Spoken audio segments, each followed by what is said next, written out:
Hello everyone, how are you all? कैसे हैं आप सब लोग? So good morning, good afternoon, good evening. I Sagar Bansal welcome you all to my YouTube channel. जैसे कि आप सब लोग जानते हैं कि हम लोग 2 पार्ट कंप्लीट कर चुके हैं अपने magnetic effect of current chapter के। तो इस वीडियो के साथ हम लोग स्टार्ट कर रहे हैं अपना पार्ट नंबर 3।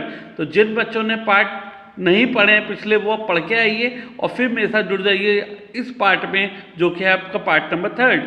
तो स्टूडेंट्स, आप लोगों को पार्ट 3 समझ नहीं आएगा अगर आपने 2 पार्ट नहीं पढ़े हैं। और अगर आप नए हैं तो पहले चैनल को सब्सक्राइब कर दीजिए और 5 बच्चों को जरूर शेयर कीजिएगा ताकि ये इजी कॉन्सेप्ट हर बच्चे तक पहुंच पाए। Right student? तो बिना देरी करे जल्दी से स्टार्ट करते हैं अपना पार्ट नंबर 3।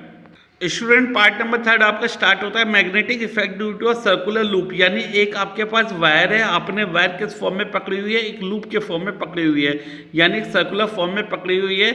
जब तक आपने इसमें करंट पास नहीं करा तब तक इसमें मैग्नेटिक फील्ड जनरेट नहीं होगी, यानी कि मैग्नेटिक कंपास डिफ्लेक्ट नहीं करेगा, नॉर्थ पोल उसका डिफ्लेक्ट नहीं करेगा।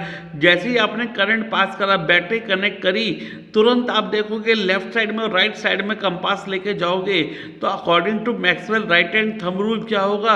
इधर करंट ऊपर जाएगा तो anti clockwise magnetic field generate होगी, इधर करंट डाउनवर्ड जाएगा सीधे हाथ पे तो आपकी क्लॉकवाइज मैग्नेटिक फील्ड जनरेट होगी।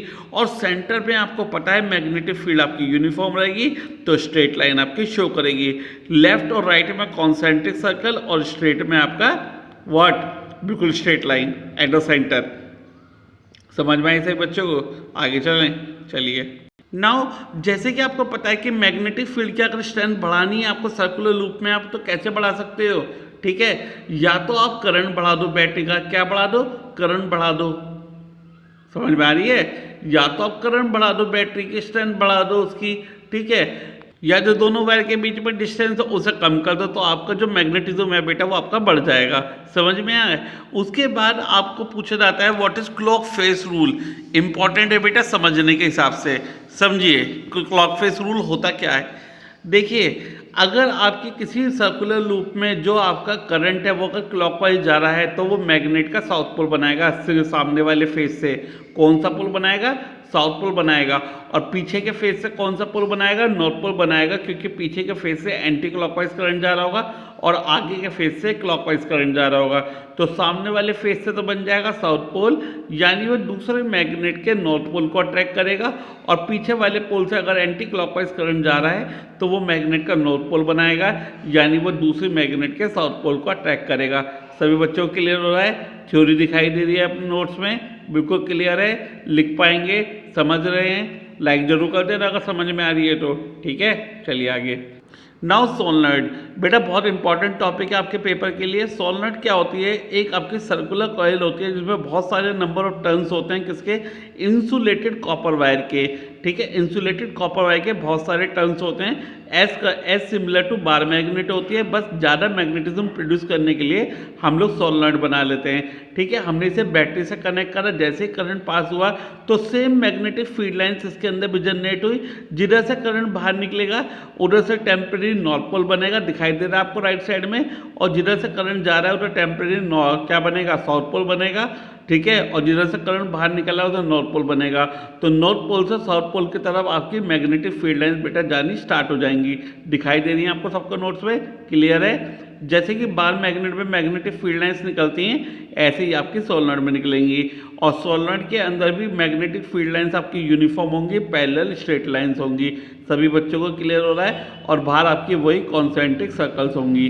सो स्टूडेंट्स, अगर हमें स्ट्रेंथ बढ़ानी है किसकी? सोलेनॉइड की स्ट्रेंथ अगर हमें बढ़ानी है तो कैसे बढ़ा सकते हैं? तो नंबर ऑफ टर्न्स बढ़ा लीजिए सोलेनॉइड के, या करंट बढ़ा लीजिए बैटरी से, या फिर nature of the core material. जो nature of the core material है अगर हम उसे ठीक से रखेंगे, कैसे कोर मटेरियल लेते हैं हम लोग? तो बेटा जी याद रखेंगे हम सॉफ्ट आयरन कोर लेते हैं, क्योंकि सॉफ्ट आयरन कोर एकदम मैग्नेटिज्म रिलीज कर देती है और स्ट्रॉन्गर मैग्नेटिज्म प्रोड्यूस करती है। ठीक है, टर्न्स बढ़ाएंगे तो करंट बढ़ेगा, करंट बढ़ेगा तो बेटा मैग्नेटिज्म आपका स्ट्रॉन्ग हो जाएगा। और सॉफ्ट आयरन कोर का हम लोग इस्तेमाल करते हैं, आपको ये पता होना चाहिए। एज कम्पेयर टू सोलेनॉइड हम इलेक्ट्रोमैग्नेट बनाते हैं। क्या बनाते हैं बच्चा जी? इलेक्ट्रोमैग्नेट बनाते हैं।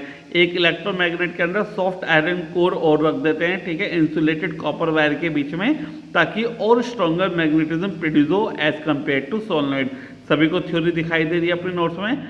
बिल्कुल एज इट इज थ्योरी अपने पेपर में छाप के आना बेटा, कोई नंबर नहीं काटेगा, डायग्राम बना के आना, बिल्कुल सिंपलेस्ट थ्योरी सागर बंसल सर आपको दिखा रहे हैं। स्टील का इस्तेमाल नहीं करेंगे आप इलेक्ट्रोमैग्नेट में, क्यों नहीं करेंगे? क्योंकि स्टील आपका मैग्नेटिज्म लूज नहीं करती जब आप करंट को बंद कर देते हो, तो सारा मैग्नेटिज्म वेस्ट हो जाता है और वीक मैग्नेटिज्म आपका प्रोड्यूस होता है। Factor affecting the strength of the electromagnet, वही नंबर ऑफ टर्न्स बढ़ा दीजिए, करंट बढ़ा दीजिए, और length of the air gap, जितने गैप आपके पास पास होंगे, यानी कि जितने आपके नंबर ऑफ टर्न्स पास पास होंगे उतनी ही आपकी इलेक्ट्रोमैग्नेट की स्ट्रेंथ बढ़ती चली जाएगी। बच्चों आपको दिखाई दे रही है सारी की सारी थ्योरी, राइट? सभी बच्चों को क्लियर हो रहा है? लाइक जरूर कर देना अगर समझ में आ रहा है तो, ठीक है? इलेक्ट्रोमैग्नेट की सारी थ्योरी क्लियर हो गई, सारी दिखाई दे रही है आपको? ओके, वेल एंड गुड, यहीं तक की थ्योरी है बेटा इस पार्ट में। तो होप आप सभी बच्चों को पार्ट नंबर 3 क्लियर हो गया होगा स्टूडेंट। तो इलेक्ट्रोमैग्नेट तक आप पार्ट नंबर 3 कवर कर लीजिए अपना, और सागर बंसल सर के साथ पढ़ते रहिए चैप्टर मैग्नेटिज्म और 9, 10, 11 की मैथ्स और साइंस। अगर आपको समझ में आता है तो वही 5 बच्चों को शेयर कर दीजिए, चैनल को सब्सक्राइब कर दीजिए, लाइक कर दीजिए, और हाँ क्या, happy learning from Jigyasa and all the best from Sagar Bansal. Always remember that Sagar Bansal is always with you. Okay, take care students. Bye bye.